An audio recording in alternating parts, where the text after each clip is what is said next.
नमस्कार दोस्तों, आपका हमारे धर्मार्क चैनल में स्वागत है।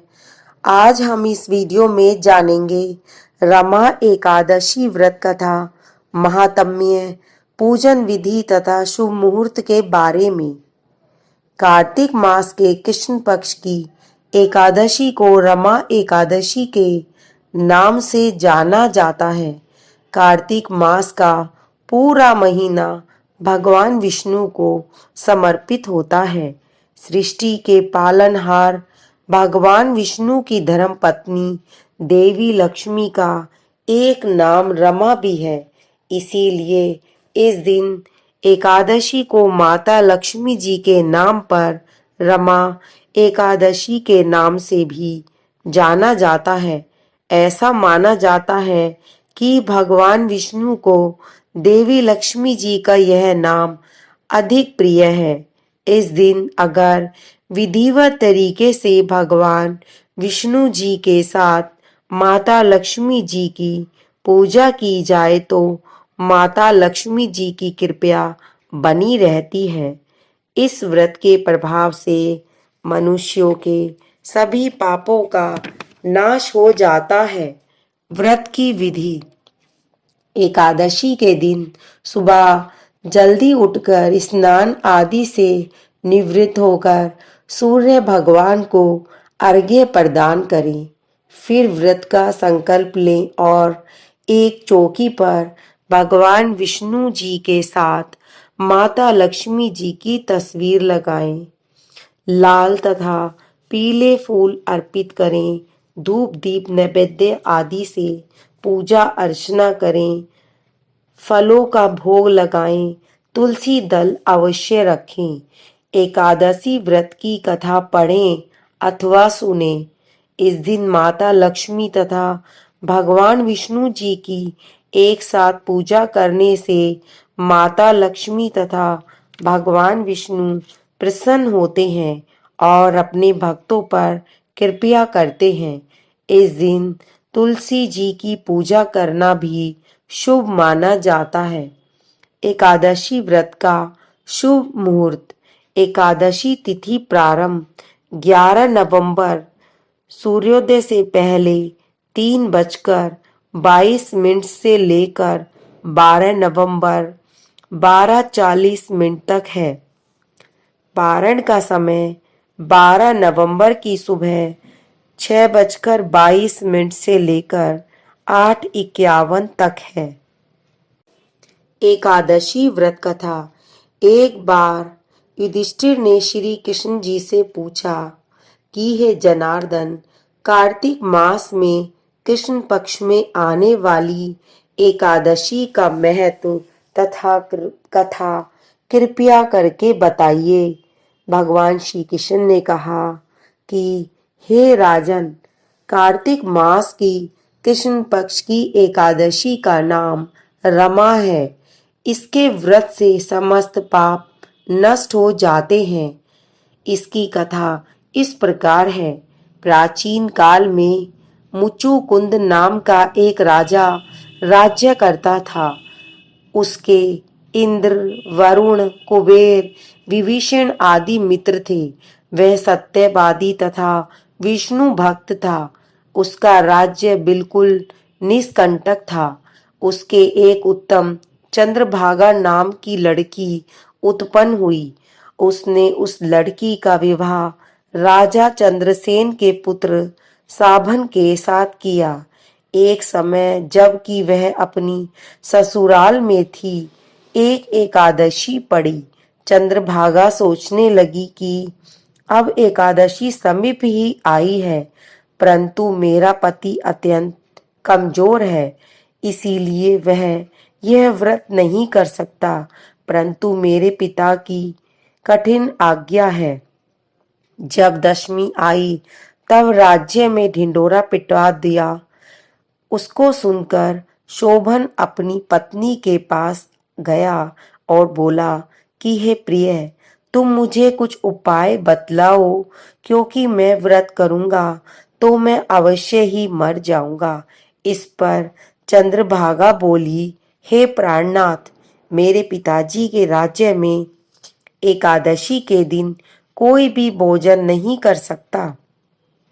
यहाँ तक कि हाथी, घोड़ा, ऊंट, पशु आदि भी तृण, अन्न, जल आदि ग्रहण नहीं कर सकते।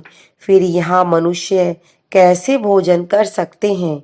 यदि आप भोजन करना चाहते हैं तो दूसरे स्थान को चले जाइए, क्योंकि यदि आप इसी स्थान पर रहोगे तो आपको व्रत अवश्य ही करना पड़ेगा। इस पर शोभन बोला कि हे प्रिय, तुम्हारा कहना बिल्कुल सत्य है। अब मैं व्रत अवश्य ही करूंगा। भाग्य में जो लिखा है वह होएगा जरूर।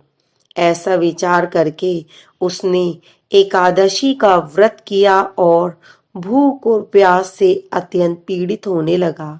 सूर्य भगवान भी अस्त हो गए और जागरण के लिए रात्रि हुई। वह रात्रि शोभन को दुख देने वाली थी। दूसरे दिन प्रातः से पूर्व ही शोभन इस संसार से चल बसा। राजा ने उसके मृतक शरीर को दहन करा दिया। चंद्रभागा अपने पति की आज्ञानुसार अग्नि में दहन न हुई, परंतु पिता के घर में रहना उत्तम समझा। रमा एकादशी के प्रभाव से शोभन को मंदराचल पर्वत पर धन धान्य से युक्त तथा शत्रु रहित एक उत्तम नगर प्राप्त हुआ। उसके महल में रत्न तथा स्वर्ण के खंभे लगे हुए थे। वहां पर वह स्वर्ण तथा मणियों के सिंहासन पर सुंदर वस्त्र तथा आभूषण से युक्त बैठा हुआ था। आभूषणों से युक्त गंधर्व तथा अप्सरा इसकी स्तुति कर रहे थे। उस समय राजा शोभन दूसरे इंद्र प्रतीत हो रहे थे। एक समय मुचुकुंद नगर में रहने वाला एक सोम शर्मा नाम का ब्राह्मण तीर्थ यात्रा के लिए निकला। उसने घूमते घूमते शोभन को देखा। वह ब्राह्मण उसको अपने राजा का जमाई जानकर उसके निकट गया। राजा शोभन ब्राह्मण को देख आसन से उठ खड़ा हुआ और अपने ससुर तथा स्त्री चंद्रभागा की कुशलता को पूछने लगा। सोम शर्मा ब्राह्मण बोला कि हे राजन, हमारे राजा कुशल पूर्वक हैं तथा आपकी पत्नी चंद्रभागा भी कुशल है। अब आप अपना वृतांत बतलाइए। मुझे यह बड़ा आश्चर्य है कि ऐसा विचित्र तथा सुंदर नगर, जिसको न तो मैंने कभी सुना और न कभी देखा है, आपको किस प्रकार प्राप्त हुआ? शोभन बोला कि हे देव, यह सब कार्तिक मास की कृष्ण पक्ष की रमा एकादशी के व्रत का प्रभाव है। इसी से मुझे यह अनुपम नगर प्राप्त हुआ है, परंतु यह अध्रुव है। इस पर ब्राह्मण बोला कि हे राजन, यह अध्रुव क्यों है और ध्रुव किस प्रकार हो सकता है, सो आप मुझे समझाइए। मैं आपके कहे अनुसार ही करूंगा। आप इसको बिल्कुल झूठ न समझे। शोभन बोला कि हे देव, मैंने अश्रद्धा पूर्वक व्रत किया था। उसके प्रभाव से मुझे यह नगर प्राप्त हुआ, इसीलिए मैं इसे अध्रुव मानता हूँ। यदि तुम इस वृतांत को राजा मुचुकुंद की पुत्री चंद्रभागा से कहोगे तो वह उसको ध्रुव बना सकती है। ब्राह्मण ने वहां आकर चंद्रभागा से समस्त वृतांत कहा। इस पर राजकन्या चंद्रभागा बोली कि हे ब्राह्मण देव, आप क्या वह सब वृतांत प्रत्यक्ष देखकर आए हैं या अपना स्वप्न कह रहे हैं? इस पर ब्राह्मण बोला कि हे पुत्री, मैंने तेरे पति शोभन तथा उसके नगर को प्रत्यक्ष देखा है, परंतु वह नगर अध्रुव है। तुम कोई ऐसा उपाय करो जिससे कि वह ध्रुव हो जाए। इस पर चंद्रभागा बोली कि हे महाराज, आप मुझे उस नगर में ले चलिए। मैं अपने पति को देखना चाहती हूँ। मैं अपने व्रत के प्रभाव से उस नगर को ध्रुव बना लूंगी।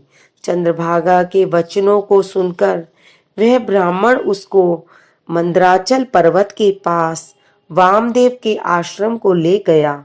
वामदेव ने उसकी कथा को सुनकर चंद्रभागा का मंत्रों से अभिषेक किया। चंद्रभागा मंत्रों तथा व्रत के प्रभाव से दिव्य देह धारण करके पति के पास चली गई। शोभन ने अपनी स्त्री चंद्रभागा को देखकर प्रसन्नता पूर्वक उसे अपने वांग अंग में बैठाया। चंद्रभागा बोली कि हे प्राणनाथ, अब आप मेरे पुण्य को सुनिए। जब मैं अपने पिता के गृह में 8 वर्ष की थी, तब ही से मैं सविधि एकादशी का व्रत करने लगी हूँ।